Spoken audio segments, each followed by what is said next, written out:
Ngayon pong 2025 sa Season 2 ng Aksyon Laban sa Kahirapan ng National Anti-Poverty Commission, makakasama po natin tuwing Martes at Huwebes sa Rise and Shine Pilipinas ang iba't ibang kinatawan ng mga ahensya at lokal na pamahalaan upang pag-usapan ang mga interbensyon ng gobyerno sa pagpuksa sa kahirapan. Sa ating pong bagong season, tututukan natin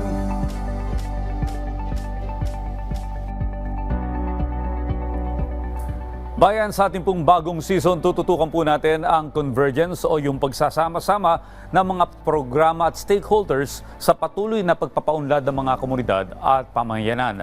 Makakwentuhan po natin ngayon dito sa ating programa si Chief Administrative Officer and Division Chief Alvin Benedict Del Castillo ng Information and Research Division Office on Policy, Planning and Research mula sa National Commission on Indigenous Peoples upang talakayin ang mga programa o proyekto na ipinatutupad ng pamahalaan na tumutugon sa kahirapan sa sektor ng mga katutubo. Magandang umaga po at welcome sa Rise and Shine Pilipinas. Magandang umaga, Sir Audrey.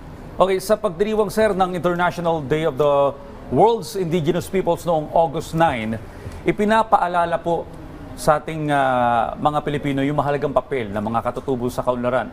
Ano po yung mandato ng National Commission on Indigenous Peoples o NCIP para sa ating mga katutubong kababayan? Ang mandato po ng NCIP ay protektahan ang mga interes at isulong ang kalagayan ng ating mga katutubong pamayanan na isinasang-alang ang kanilang kultura, tradisyon at ang kanilang pamumuhay para sa iba't ibang programa na makakapagpalago ng kanilang mga kalagayan at kabuhayan. Well, sir, bahagi rin po ng mandato ng National Anti-Poverty Commission yung pagtitiyak ng kapakanan ng mga IP, no? Yes, sir. Bilang isa sa mga batayang sektor nito. Bilang member agency ng NAPC, ano sa tingin niyo po ang kasalukuyang mga suliraning kinakaharap ng sektor ng indigenous peoples?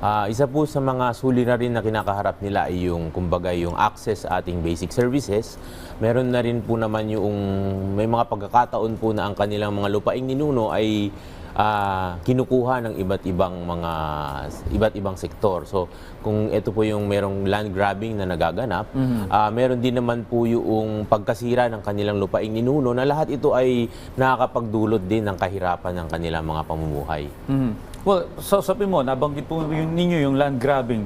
Ano pong paraan dito? Halimbawa, ang mga katutubo ang nilaland grab yung kanilang lupain, yung mismo naglaland grab, minsan mga lokal na opisyal pa. Ang isa pong pamamaraan dito ng NCIP ay yung kasama po rin sa aming mandato ay yung pagbibigay ng Certificate of Ancestral Domain Titles. Ito po ay isang formal na pagre-recognize na ito ay ang mga lupain ay ng mga katutubo ay pag-aari nila since time immemorial. Pag sinabi pong time immemorial, ito po yung prior yung Spanish regalian doctrine natin na formal po na kinukonsidera ng pamahalaan na ito ay kanilang pagmamayari simula noong sila ay nalagi doon sa lupain na iyon. Alright, sir, ano po yung kasalukuyang poverty incidence ng sektor? Ano sa tingin ng NCIP yung dahilan kung bakit nagtala ng pinakamataas na poverty incidence sa mga batayang sektor ang IP? Ayon po yan sa Philippine Statistics Authority noong 2023. Yan po ay ang figura po noong 2023 ay 32.4% na ayon po sa PSA. Marami ho kasing konsiderasyon na nakapagbigay ng ganyang kataas na antas ng poverty incidence. Kung titignan niyo po ang mga lupain ng ating mga katutubong pamayanan ay nakalagay sa kung tinatawag natin yung geographically isolated or challenged areas. Sila po ay minsan nasa kabundukan o malayo ho yung mga serbisyo ng pamahalaan na pwede nilang i-access or pwede nilang makuha. So, isa po ito sa factors. Maaari rin po natin tignan yung iba't ibang since kulang nga sa pag-access sa basic services, nagkakaroon ng diskriminasyon, nagkakaroon ng hindi patas na pagtingin sa ating mga katutubong pamayanan.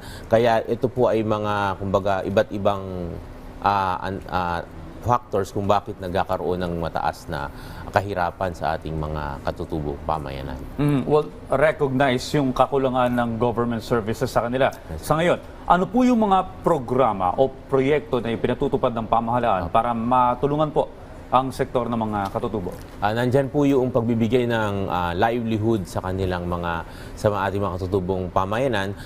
Tinitignan po natin kung paano magagamit ang kanilang lupaing ninuno sa pagbibigay ng turismo sa ating mga doon sa kanilang mga lupain. Ito rin po ay kumbaga kaakibat ang iba't ibang ahensya ng pamahalaan na may kanya-kanyang mandato upang sa pagpapalago ng iba't ibang aspekto ng kanilang pamumuhay. Nandiyan din po marami rin ho sa ating mga katutubong pamayanan ay may kabuhayan na pagsasaka. So inilalapit po natin sila sa DA at DAR kung paano mapapalago yung kanilang pamamaraan ng pagsasaka na nakapaloob din sa kanilang mga lupaing ninuno. Okay. Pag-usapan po natin yung mga hinaing naman ng mga IPs. Paano nila na ipaparating ngayon sa national government yung kanilang mga pangangailangan at yung kinakailangan nilang tulong? Okay. Sa pagpaparating po ng hinaing ng ating mga katutubong pamayanan, meron hong nakalagay sa Indigenous Peoples' Rights Act na meron hong mandato na magkaroon ng Indigenous Peoples Mandatory Representative. Sila po ay mga representante na mismong inuluklok ng mga katutubong pamayanan upang magbigay ng magparating ng hinaing sa iba't ibang antas ng pamahalaan. Ang IPMR po ay merong barangay IPMR, municipal IPMR, city IPMR at provincial IPMR. So kung makikita nyo po, sila po ay merong upuan doon sa sanggunian ng kada lalawigan upang mas maiparating sa yung lente ng katutubong pamayanan sa pamamagitan ng pagkalap ng polisiya, paggawa ng mga proyekto na mas maging culturally sensitive, kumbaga, doon sa mga pangangailangan ng ating mga katutubo. Sir, gaano po kahalaga yung pagsasama-sama ng mga sektor o yung convergence ng mga stakeholders para matulungan at maparamdam yung tulong ng national government sa ating mga IPs? Una po, makikita natin na limitado ang resources ng ating gobyerno. So sa pagsama-sama o pagtulong-tulong ng iba't ibang mga ahensya, nagkakaroon ng resource sharing sa pagpapatupad ng mga proyekto na angkop sa kultura at sa kabuhayan ng ating mga katutubong pamayanan. Nandyan din po ay yung pagkakaroon ng, kumbaga, mas efficient o mas mabilis na pagpaparating ng mga serbisyo sa ating mga katutubong pamayanan na kumbaga ay pasok sa kanilang pangangailangan.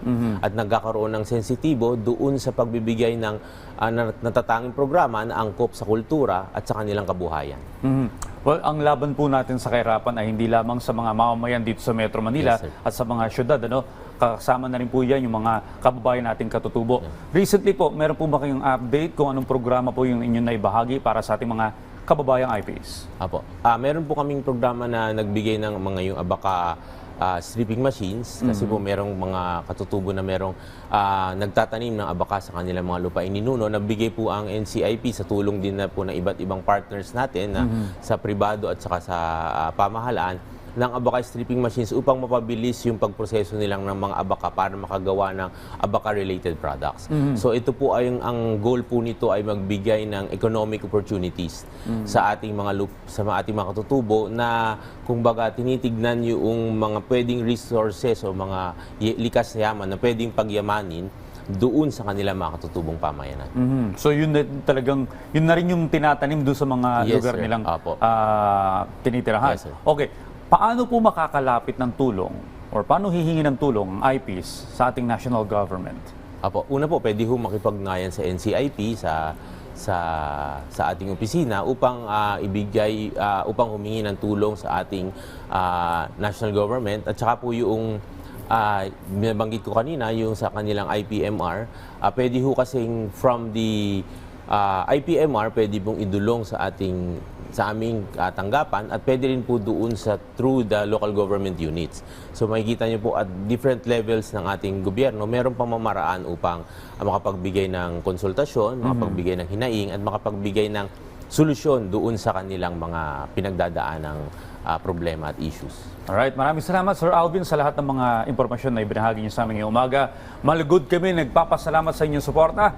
Hinihikayat namin kayong muling tumutok sa ating programa sa darating na Huwebes at samahan niyo kaming umaksyon laban sa kahirapan.